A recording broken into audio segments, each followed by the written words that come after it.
নমস্কার বন্ধুরা, আজ তোমাদেরকে আমি এঁচোড় চিংড়ি রান্না করে দেখাবো। দেখো, এঁচোড়টা একটু লাল লাল হয়ে গেছে। এঁচোড়টা দুদিন আগের কিনে এনেছিলাম। এঁচোড়গুলো কেটে নিলাম ছোট ছোট করে, আর সঙ্গে কিছু আলু কেটে নিলাম। এবার এঁচোড়টাকে একটু সেদ্ধ করে নেব হালকা। কড়াইতে জল দিয়ে দিয়েছি। এবার এর জলের মধ্যে একটু নুন আর হলুদ দিয়ে দেবো।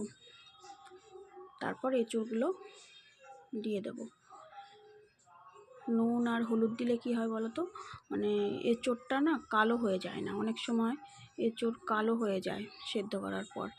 আর আমার এঁচোড়টা না মানে দুদিন আগে আনা হয়েছিল, রান্না করা হয়নি, তাই আজকে তোমাদেরকে রান্না করে দেখাচ্ছি এঁচোড় চিংড়ি।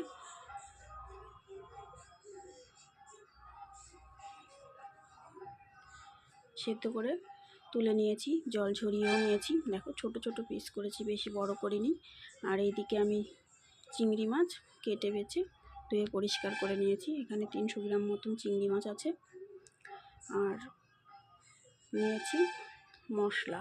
দেখো কি কি মশলা নিয়েছি: রসুন, আদা, পেঁয়াজ, কাঁচা পাকা লঙ্কা আর চালমগজ, সব একসঙ্গে পেস্ট করে নেব। আর এইদিকে কড়াই চাপিয়ে দিয়েছি। মাছগুলোতে নুন হলুদ মাখিয়ে নিয়ে মাছগুলো ভেজে নেব।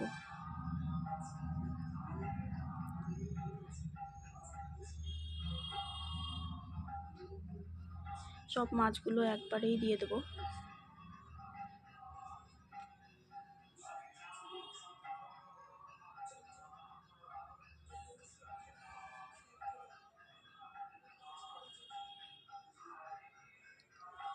মাছগুলো উল্টে পাল্টে ভেজে নেব। মাছ ভাজা হয়ে গেছে, এবার নামিয়ে নেব আমি। ওই তেলের মধ্যে আরেকটু তেল দিয়ে কেটে রাখা আলুগুলো লাল লাল করে ভেজে নেব।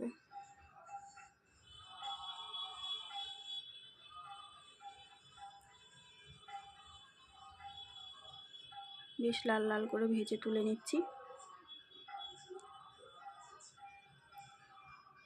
এবার ওই তেলের মধ্যেই দিয়ে দিচ্ছি 2টো তেজপাতা আর এলাচ, দারচিনি।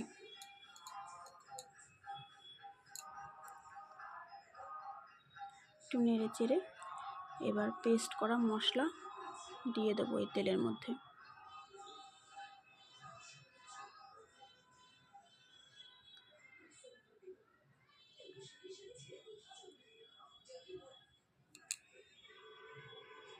মশলাটা একটু কষিয়ে নিয়ে তারপরে নুন হলুদ লঙ্কার গুঁড়ো জিরের গুঁড়ো পরিমাণ মতন সব দিয়ে আবার আরেকটু কষাবো।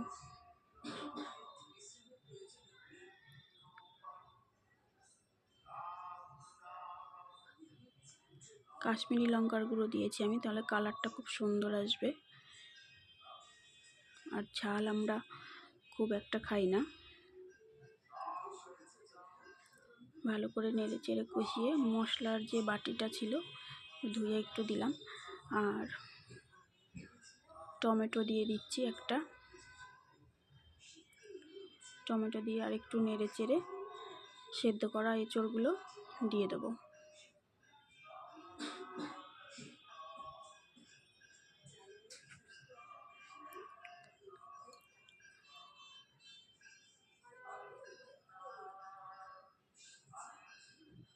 ভালো করে মিশিয়ে নিচ্ছি।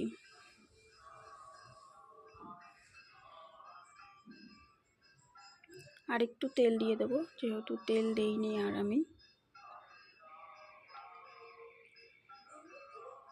কম তেলেই রান্নার চেষ্টা করি সব সময়।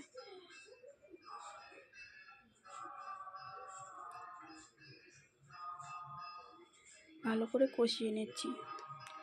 এইভাবে এঁচোড়টা রান্না করে খেয়ে দেখুন, মাংস খাওয়ার কথা সবাই ভুলে যাবেন, এত টেস্টি হয়।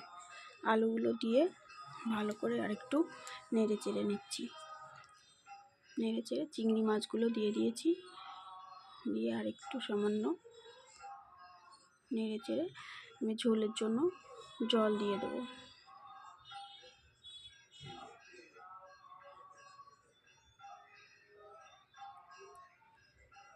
বেশি ঝোল করব না, চাপা দিয়ে 3-4 মিনিট ফুটিয়ে নিলেই রেডি আমার এঁচোড় চিংড়ি। দেখে নিচ্ছি আলুগুলো ঠিকঠাক মতো সেদ্ধ হয়েছে কিনা।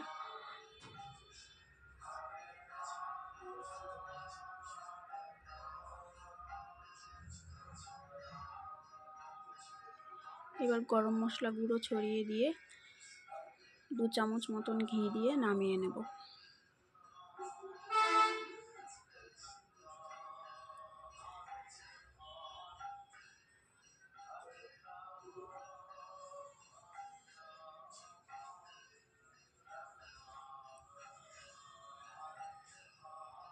এঁচোড় চিংড়ি তো অনেকেই অনেকভাবে খেয়েছেন, এবার একটু এইভাবে খেয়ে দেখুন, খুব খুব খুব ভালো লাগবে। আমি তুমি আপনি সব গুলিয়ে ফেলছি, কিছু মনে করবেন না, তুমি করে বলতেই ভালোবাসি। এঁচোড়টা দেখো কত সুন্দর হয়েছে।